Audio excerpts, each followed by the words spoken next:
Welcome to our study in the book of Romans. This is the Romans Education Part 7, and this is Session 1. Now, there's something that I want to talk to you about right at the outset. Do you remember some time back when I told you that my understanding is that Romans is the introductory outline to the doctrine that makes us a simple son? Because in the beginning, I had approached that as though everything that we were learning in the book of Romans was the end-all to the doctrine. But we kept having to go over to Corinthians or Galatians or somewhere to fill in details. Yet, let me give you a couple of examples just to call to your remembrance. When we ran into those spiritual gifts in Romans 12, we had to go over to 1 Corinthians to see the details of the gifts. When we ran into that adoption and the tutor and governor issue and all that didn't show up in Romans 8. That was in Galatians. And we went over and he talked about the child, though he is an heir, is like a servant until the time appointed by the Father, and then the tutors and governors. That was all seen in Galatians. So what we determined was that Romans, not saying there's not any doctrine there, there is. Not saying there's no exhortations there, there are. But the full detail of the doctrine, in other words, Romans now is sort of the, if I can call it this, it's sort of the outline of all the things that are going to make us a simple son. This then is going to open up by 1 Corinthians, 2 Corinthians, and Galatians. And that's where we're going to get the fullness of all of that. And you remember, even just a week or two ago, I told you, when you're going through some kind of suffering and you're trying to depend on the doctrine for comfort or strength or endurance or whatever, that you may have a tendency to look at that and say, I don't feel like I'm getting what I thought this was going to produce. And I said the reason for that is because we haven't gone through all of that. You don't have it fully working in you yet. All you really, at a minimum, you've been introduced to it. In some areas, you not only got introduced to it, you were given the first part of it, but you don't nearly have the fullness of it working in you yet. And especially, well, let me use Linda for example. She's going to go have that knee replacement done, and when she wakes up from that surgery and goes home, she's going to be having some discomfort. And she's going to be thinking, I need the power of His grace to give me some strength and endurance. And the amount of strength and endurance she has will depend on where she is in the process of the doctrine. Will she get some? Yeah, based on what she knows. But later she'll get more. So I don't want you to look at that and say, this is so discouraging because I thought this was going to do something for me. It's not magic. It's a process, though, that builds until you finally get to the place where it's really functioning in you. Does that make sense? So I wanted to go through that and just say that the effectual working of the doctrine is not going to be fully functional in you just because we've gone through the book of Romans. Now, why am I telling you this again? Because we're about to encounter something in this new section that I want to make clear that you remember that just because you're looking at it here doesn't mean you're getting the full effect of it right here. There's still some things yet in these other books that are going to, but you're getting introduced to it here, you're getting the general scope of it, and then later you're going to get some things filled in on that. Here's the second thing that I wanted to say before we get started, and that is, just because the details are not all given to us in the book of Romans, we're not spinning our wheels with this. This is the necessary foundation that needs to be laid that these others are going to build upon. If we don't lay a good foundation, the rest of the structure is not going to be solid. I mean, we all understand that illustration, but this is the importance of the book of Romans. When Paul was writing these books, he actually wrote 1 Corinthians before he wrote the book of Romans. He actually wrote Galatians before he wrote the book of Romans. 2 Corinthians, I don't have it in my memory about when that was written in accordance with the book of Romans. It may have been or it may not have been. I don't remember that. But I do know that at least this one and this one were written before the book of Romans, and those things got circulated. So for them, Romans was kind of the recap of the doctrine they should have gotten. But when it gets put into the Scripture, it becomes the introductory outline to say, here's the things now that you need to get in your mind that's going to comprise the aspects of you being a simple son, and then we're going to come back and build all of that on this foundation. So I'm not denigrating the book of Romans. I'm not trivializing it. I'm not trying to minimize it. It is critical to the foundation because we're going to build on this.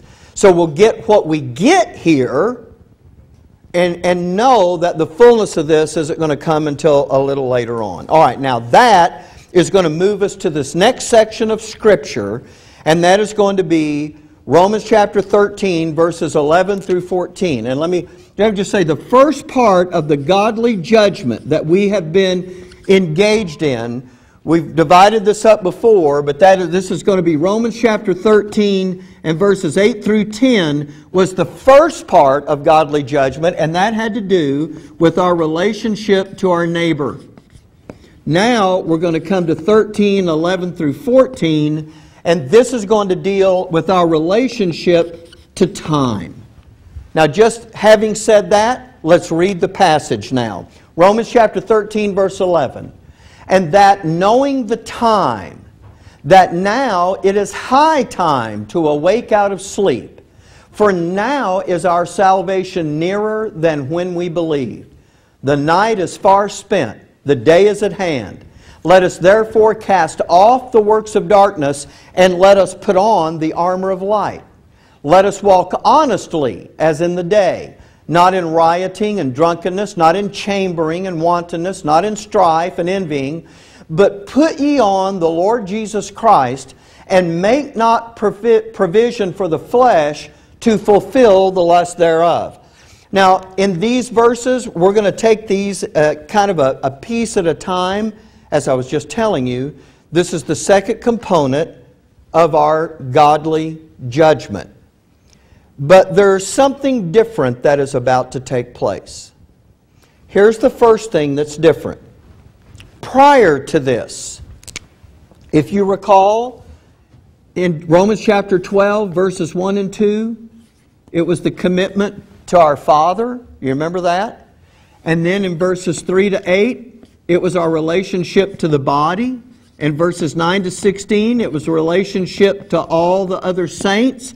In 17 to 21, it was our relationship to our enemies. In chapter 13, verses 1 through 7, it was the relationship to government. In verses 8 to 10, like I said a while ago, it was a relationship to our neighbor. And then when I say 11 to 14 is our relationship to time, do you notice that there is something different here? Everything up to this point has been about our relationship to someone. Now, all of a sudden, it is not a relationship to someone, it is a relationship to something. And that something is time. And we're going to be challenged here as sons and daughters about how we're going to spend our time. And as a matter of fact, just to kind of go over this, to give you a broad overview of what's happening here, we're going to be faced with the idea, and this is something you already know, by the way. This is not something new that's unheard of, but when you read this first verse, let me just back up just a little bit here. And that knowing the time, that now it is high time to awake out of sleep, for now is our salvation nearer than when we believed. When he says our salvation is nearer, you do realize he's not talking about you're being saved from the debt and penalty of sin. That's already happened. He's not saying you're nearer to getting saved in that sense.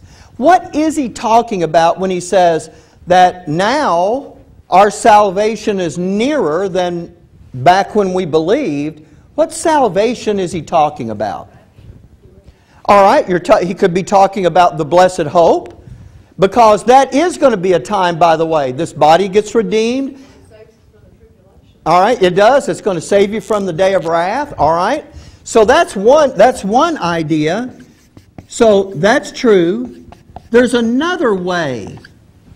What is it? Other than the blessed hope, there's another way. Because haven't there been some people... Paul is writing this, by the way, back when he writes it. Did any of them have the blessed hope? It didn't happen for them. Were they getting closer and closer to it? They were. But what happened before the blessed hope happened? They died. And isn't it possible that we will also die? That's right. So there come a time when this is going to end for us one way or the other. Either the blessed hope is going to take place and we're going to get translated out, or we're going to come, excuse me, to the end of our life and this is all going to be over. Either way, we are... Now, why is Paul even talking about it that way? Because this phrase about it's high time to awake out of sleep, and we're going to talk about that phrase, high time. I think everybody here pretty much understands that when someone says, look, it's high time you did such and such, yeah, it is imperative. It's saying, look, you can't afford to put this off any longer.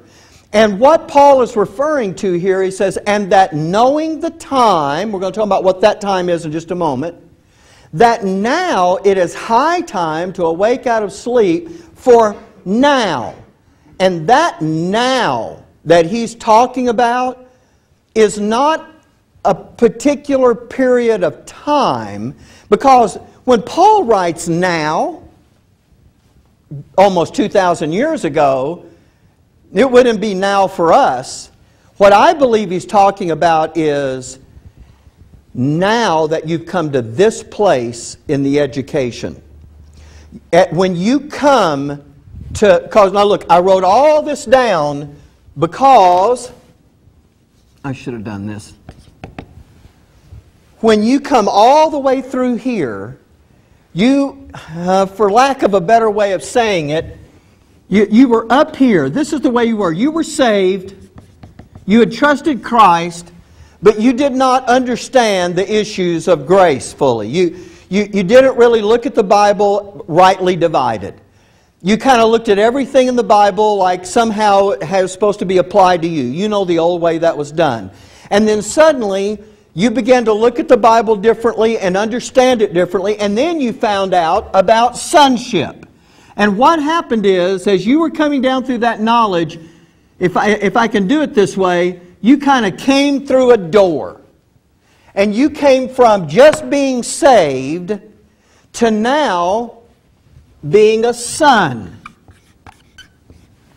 And you began to be educated as a son. And what's going to happen to you now, and I'm using that word because that's the word Paul used, is when you get through with verses 8 and 10, you're going to come through another door. And the education is about to change. This is the other thing that's different. Before, it was about our relationship with someone. Now, it's about a relationship with something. The other way that's different is this part of the education. Let me see how I can say this right. That first part of the education up to Romans chapter 13, verse 10, is the way any education is usually laid out. When you start out in a class, you know what they do? They start with those things that are more basic so that everybody's on the same page, and then they begin to do things that are more complex. Don't think of that as more, when I say complex, don't think of it as complicated. It means there's just more than one facet to it. Complex. There's more. It's not basic anymore. Now you're doing something. If I could illustrate it this way. When you learned your numbers and you learned to count and you learned to add and subtract and all that, that's the basic things that you needed. But once you have that, you can now be taught geometry. You can now be taught algebra. And you can be taught trigonometry. But if you don't have those basics, you'll never get that. The same is true, I could do it with other subjects as well. You could do it with English the same way. Once you've learned the letters and you've learned to recognize words and sound, and now you know how to read, that opens up a whole new vista for you now. Now you learn about writing and you learn about how sentences are constructed and all of that kind of business. All right. In the same way, this is the basic. This is the fundamental thing that you learn as a son, and you learned that there were components of His wisdom, there were components of justice, and oh, I'm sorry, I got those wrong, didn't I? I did those wrong, sorry. You learned that this is the components of His wisdom, this was the components of justice. Here was the first component of judgment, but when you get to the second component of judgment, the way the information is presented to you is about to be different. And listen, it's going to be this way for the rest of your education as a simple son. I want to say it's going to be like this from now on, but the truth is, I don't know that yet. But for the rest of our education as simple sons, this information is now going to be presented to you in a different way. And it's going to be a little more complex. And here's what that means. It's going to require more effort and more time to get this part of the education up and running in you. Now, I'm not here to tell you how much, because this is going to vary with every individual. You know what, in a classroom, there were always those people that they listened in class and they did very little work outside of class and they got it. There were other folks that had to work a little harder. My own kids were like that. My youngest son had to work really hard at it to get it. My daughter kind of just breezed through. The way they approached information, it was just different. So I can't tell you what that's going to be. But what I am going to tell you is what verse 11 is going to talk to us about. And right now I'm just laying it out there generally, is you are about to pass through another door. And here's what this door did. It separated just saved people from those who are now going to be sons, who made the cry of Abba Father and said, yes, I want to be educated. Now that you've got sons coming down to this point, you're going to pass through another door, and it's going to be sons who have gone through the basics, and now it's going to be sons who are now learning a part of the education that makes them a real threat to Satan's realm. And that's why the education is kind of stepping up a notch, and our commitment is going to have to step up a notch, and so is the time. And that's why he says, and that knowing the time, that now, at this point in the education, that now it is high time to awake out of sleep. We'll talk about that phrase. For now is our salvation nearer than when we believe. All right, now if that salvation is realized by either the blessed hope happening or we come to the end of our life. Let me ask you, is that coming nearer every day? It is. And so what he's trying to say to you, we're doing a general overview right here. What he's trying to say to you is, because now that you've gotten to this place, you have got to recognize what time it is. That's that first time. And that knowing the time, and that time has to do with the time of your personal life. How much time does Mike McDaniel have left? I don't know. I don't know. I'd like to think I've got a while. Who knows, right? I mean, you know what? Some guy can swerve across the lanes on my trip to Glen Rose, and there you are. Or, you know what? You could be stuck with me for decades. Who knows? But my point is that day, either the blessed hope or the end of my life, is drawing closer every day. And because now the curriculum is about to change, and you're going to start being taught something now that's different from what you were taught before, that makes you a genuine threat to what Satan is doing, not only here, but to his realm, which we can't see with our eyes. Because that's what we're about to be educated in, and because it's going to demand that we up our commitment, then Paul is saying you need to recognize that you only have so many opportunities to learn the curriculum. You only have so many opportunities left to put it into practice, and you've only got so many times to become skillful with it before either the end of the dispensation happens or you come to the end of your life. You've only got so many. And I've kind of set you up for this now for several months, and I prayed it again today. May we make the most of the opportunity that we have today. And I usually encouch that by saying we have the liberty to just show up, the freedom to show up without being thrown in prison and study sonship. So may we make the most of that. Because there's some places in the world you don't get that. So here we are. But you know what? When it's not all on the line, it's easy to kind of coast, isn't it? And take those freedoms for granted. It's the old saying, you don't know what you had till someone takes it away. Then you realize what you had. You got something? You know, doesn't that fall in line with... actually, suffering does motivate us. And if we don't suffer very much, it's easy to become complacent. Yeah, you're right. Is that... I'm going to say it again because the folks on the DVD won't hear that.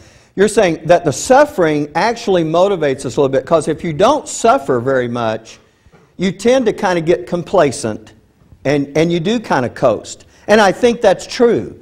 People who are constantly having to rely on the doctrine, it's kind of a real issue for them every day. For those of us that don't have a lot of problems, you don't wish for problems, but you have to be... We used to say it like this. You know where the hardest place to stay sharp spiritually was, we used to say? Going to a Christian college. Because everybody talks the lingo and everybody's doing this, and you kind of just let your guard down. When I was going to a secular university in Louisiana, I was very aware of the difference between me and the people around me. But when I went off to a Christian college, then all of a sudden, everybody's kind of doing the same thing, and it's real easy to kind of let your guard down, and you don't notice the difference, and you're kind of living in a bubble, and you take it for granted. And then you get out. Then you get out of college, you get back out in the world, and you're like, ah! And there you are. Well, I think you're right, Bud. I think that we do kind of take that for granted. And that's one of the things that may be couched in, it is high time to wake out of sleep. You've got to realize that what you're about to learn now, you've only got so many opportunities to get it down, get it into practice, and get skillful with it, because remember, that's what we're taking with us when we go to the creature, and you don't know what you've got left to do that. We think we've got a while, but nobody wakes up thinking, I mean, if they're like us, they just get up and do their thing every day. I didn't get up today thinking, this is my last day. I didn't. Is it possible that, with the exception of people like Paul, that everybody needs to learn a little bit, even the best of us needs to learn a little bit more than what we left with? Absolutely. And I think Paul would agree with that completely, that every one of us, no matter where we are, have to realize that by coming, and I keep saying coming through this door because that's the visual that works in my mind. When we leave verses 8 to 10 and come into 11 through 14, that verse 11 is kind of like an alarm going off saying, what you're about to encounter now is going to require more from you than has been required for you up to this point. Can I remind you of something? Romans is not the end-all of the doctrine. So while we are about to encounter some doctrine, what he's really saying is, look, as we go through all of these books, can I just kind of put a timeline up here? As you're going through these books, here we are here, we're only at Romans. And here we are right here in March of 2015. But when we get to March of 2016, where will we be? We're going to be somewhere in these detailed books. And when that's happening, then what's happening is because Romans is the outline, you're kind of coming back to square one, and now you're getting all the detailed doctrine to build on this Romans foundation, and that's what is going to set you up for that. And so when will we finally be back to what we're talking about here? Well, in one sense, you're going to start becoming aware of time today. This is going to have that effect on you. In fact, in this, he's giving you a saying. And you're going to start thinking about this, the encapsulation of the doctrine in this single saying.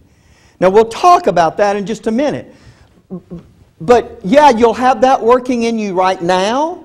But later, in fact, I'm going to take you over to Corinthians and I'm going to show you something over there where you're going to see this kind of doctrine at work in its more detailed form. And then, you know what will happen? He'll build on top of what he did in Romans. And you'll realize that when you get to that place in Romans, if you balked at it before, once you get there, you can't afford to balk at it anymore. Now you've got to do it. What would really be good is for us to see this in Romans and say, I need to understand this issue now, that I only have so much time left to get this done. And we don't know how much that time is. But once you get to this place, it becomes high time. And that's the issue of what he's doing. Now, because I've talked to you about this being upping our commitment a level, does anybody remember, well, I'm sure you do, back in Sonship orientation, we actually looked at the 3 components to our commitment. Do you remember what they were? Top priority, honest attendance, interactive learning.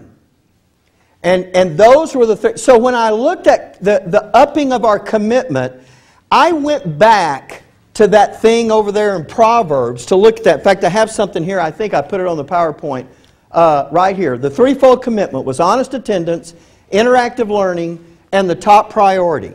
And so I went, and I'm fixing to show you something. It was sitting in Proverbs all along, but truthfully, I didn't know to show you this when we went through it. Because I didn't know, at that time, I didn't know about this. Because I didn't know about, there was a place where that first commitment that He was going to come and ask us to up that commitment. I didn't realize that was sitting there. But now that I realize it, I go back and I look at that and I go, hey, there it was all along. And this is a pretty amazing thing, so I wanted to show it to you. So, Proverbs chapter 2, verse 1. Because, by the way, let me back up. It wasn't in honest attendance. Because you're doing that. It wasn't in interactive learning. You already know. If you don't understand something, you've got to cry after that knowledge. You've got to get an answer. But it came in the area of the top priority. I'm not going to reteach it. But here's the thing to look for as we're about to read this passage. He said these three things, these three components of our commitment, by introducing them, if you do this or this or this, which constituted honest attendance, and if you this, which constituted interactive learning, and if you, and he gives you the things that talk about it being the top priority, he goes, then you will find the fear of the Lord and have understanding. That's what he talked about. So he said, here's your part. If you do this, and if you do this, and if you do this, then you'll get the understanding, the wisdom. And that's what he's talking about over there. So let me just show you. Here's the honest attendance right here. Proverbs 2:1. My son, if thou wilt receive my words and hide my commandments with thee. And we talked about it back there. He's not talking about the law of Moses when he talks about commandments here. He says, so that thou incline thine ear unto wisdom and apply thine heart to understanding. That if you, see how he does that? What you're after here is to incline your ear unto wisdom and apply your heart to understanding. That's what you're after. That's what constitutes honest attendance. In other words, we're not showing up because it's just a social gathering. Remember in the old days when you go to church, everybody would dress up, and some folks only came to church so they could show off what they had. Remember that? Especially on Easter. Especially on Easter. Oh my gosh, it's like a parade. Okay, well look, I understood all that, but the thing is, honest attendance for sonship doesn't mean, let me ask you, can someone come every Sunday, sit down in a chair, and still not be honestly attending? Yes, they can. So he's talking about what's going on inside of you. That's why he's saying, apply thine heart to understanding. You're not just here for show. You want this. That's the honest attendance. So that was that part. Here's the interactive learning. Proverbs 2:3. Yea, if thou criest after knowledge, and liftest up thy voice for understanding. Now, Loopy is a part of a group on Sundays that meets over in, y'all are not in Fort Worth now. Where are y'all? You're somewhere close to there, though, aren't you? Yeah. Somewhere in the Fort Worth area. And they meet at 10:30 in the morning on Sunday mornings. And what they do is they play one of our Sunday DVDs. John Schallenberger kind of introduces everything. And then when it's over, they have a time of interactive learning. Now, I'm glad to tell you this, but I don't want anybody listening to the DVD to think we're about to invent a rule. This is not a rule. This is not a law. This is not being a tutor and a governor. They start at 10:30, but they have the ability that when each session is over, they have a discussion about it, and everybody starts talking about it. And they may not get through until 2:30 in the afternoon because they stopped after the first one and had a discussion, and then they showed the second one and they had another discussion. And at the end of that, you know what's happening? This interactive learning is really taking place because everybody is talking about it. Or someone may say, I don't understand this. And now someone else has the ability to say something to help them. We talked about mutual edifying, remember? All right, well, that was the interactive learning that takes place. Because you're lifting up your voice for understanding. You're saying, hey, I'm not just going to sit through this, and if I don't get it, I'm just going to go, oh well. I've got to get it. So that was that part.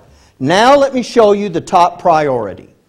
Proverbs 2:4, the very next verse, if thou seekest her as silver and searchest for her as for hid treasures. Now, let's talk about this seeking it as silver, because that's the first thing. And I'm going to put it here. If you, let me get rid of then. First is, seek her as silver. Now, I don't have any coins in my pocket because I empty my pockets out before I get up here.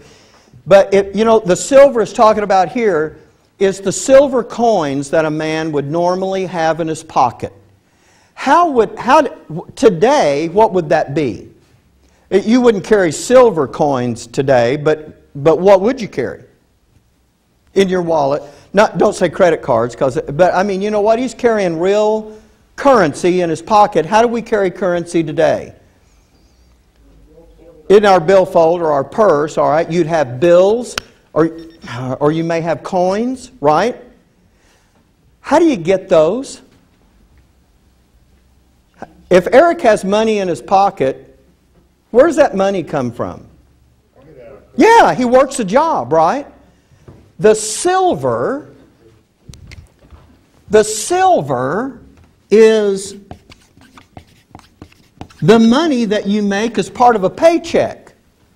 Now, the Bible's not using the word paycheck, but it assumes that you understand that when a man had silver coins in his pocket, that was representative of his income. That's what he worked. No matter if he was a blacksmith or a farmer or whatever, the money he had was the result of his work, okay? And so here's when he says, if you seek her, talking about wisdom and understanding, if you seek her as silver, well, wait a minute, how important is your income? What does it give you? Okay, I had about 5 answers there and they're all right. You said life, and it is. Someone said food, someone said shelter. What's the other basic that we always think of? Food, shelter, and clothing. Because, you know what? If you don't have any money, hard to have a place to live, right? You don't have any money, hard to eat. Yes, there are benevolent organizations out there that will feed people. When I was a young preacher boy, I used to go down sometimes and preach at the Rescue Mission in downtown Shreveport, where I grew up. And the deal was they had to listen to the preaching, and then they could go eat the free meal. And Mark, was it you and me that were joking about somebody that when they were up there, they were going to be preaching? One guy showed up, and before the guy got through preaching, he left. He was like, I don't need a meal that bad. You know, it's like, you know that when all the homeless guys walk out on your message, you are not hitting the ball, right? But my point is, yeah, you may have those things, but that's a hard life, isn't it? Without a roof over your head and clothes on your back and shoes on your feet and food in your stomach, that's a hard life. Not only does your income supply that, but what else does your income supply? Peace of mind. Okay, freedom. What else? The income that you have also gives you, those are all right. I'm not discounting those. I'm just trying to get us to name a couple of others before we take our break. What'd you say, hon? Okay. Yeah. What did you say, Norma? Motivation. Okay. The degree of comfort that you enjoy in life comes out of your living, right? I noticed that no home I've visited out of all the folks in this church has that washboard and a number 2 wash tub outside where they're doing their clothes. And I remember watching my grandma do that. And then she got a Ringer washing machine. And as their oldest grandson and only grandchild for a while, I was not allowed within 10 feet of the Ringer washing machine, lest I get my hand caught in the Ringer. Did you? No. Well, I had. Did you? Okay. Well, I don't doubt that it did. But they were super cautious about, Michael, don't get... I'd be in the same room. Michael, don't come in here. Oh, like the machine was going to leap on me and suddenly, grind me up. But I know they were just looking out for me. But I remember, my point is, it was the washboard, and then it was the wringer washer, and now, you know what, and then they would hang those clothes out. You'd wring those clothes out and put them in a basket, and you go out and Grandma would hang all those clothes out on the line. I remember doing that, my mom doing that at home. I remember as soon as I got big enough to reach the clothesline, that was my job. Michael would go out and hang these clothes on the line. And you know what? There was something about a shirt that had hung out on the line. It did. It smelled good. Now out here, I've learned if you hang it on the line, you need to put it back in the washer as soon as it comes off the line because it's full of dust. But I guess. But anyway, I remember. Now, it's simple, isn't it? You throw it in the washer and you hit some buttons and you throw it in the dryer and you hit a button and there you go. Well, my only point in saying all that is the comfort costs money. Didn't cost near as much money for a washboard and a tub as it did for wringer washer. Priced washers and dryers lately? How about those new front-loading kind that sit on a pedestal? Oh my goodness, you can spend $1,500 a piece easy on those dudes. And now they do everything. They can steam a garment and they can do all of that kind of stuff. But all that costs money, doesn't it? You know what that is? That's coming out of the silver. That's coming out of... But your living not only gives you food, clothing, and shelter, it provides a degree of comfort for you, right? Now, when we come back from the break, I need to talk to you about the second part. And we haven't even talked about the seek yet. In fact, let me just say this. When he says, seek her as silver, how important is that paycheck? Very. He's saying to you, this wisdom that your Father has for you, you need to look at it as the silver, as the income that provides the basic necessities of life. That's how you need to view this wisdom. But we haven't even talked about searches for her as for hid treasures yet. Because that is a whole different issue. We saw this back there, and the word "and" should have told me there's a second component to the wisdom. And folks, what you're about to encounter in verses 11 to 14 is the beginning of the second component to the wisdom. It's not your income, your silver. You don't view it as that which provides the basics. Hid treasures is now talking about a wealth beyond your income. And that's what this wisdom, that's the door we're about to pass through to go from the wisdom that provided the necessities of a son's life. Now you're going to be told, your Father's going to tell you, I have treasures, but they're hidden. And so when we come back, I want to show you, now that we've said that, this is really going to get incredible now. I'm going to show you something, it'll just knock your socks off when you come back. Because I want you to understand that when He asks you, that this commitment that you made originally, that got you to here, when He asks you to up that commitment, He is going to show you why. This is not just about giving you more work to do. This is about a reward way above what the basics provide. This is a wisdom that provides for a different kind of merchandise to be purchased. And I'm going to show you this merchandise. That way, when you look at this, this is part of what motivates you to say, hey, this is what's waiting for me. I've only got so much time to get this thing. And now you're working on the same line that Paul is introducing you in verse 11. Because you know what? The day of my salvation is nearer than when I believed.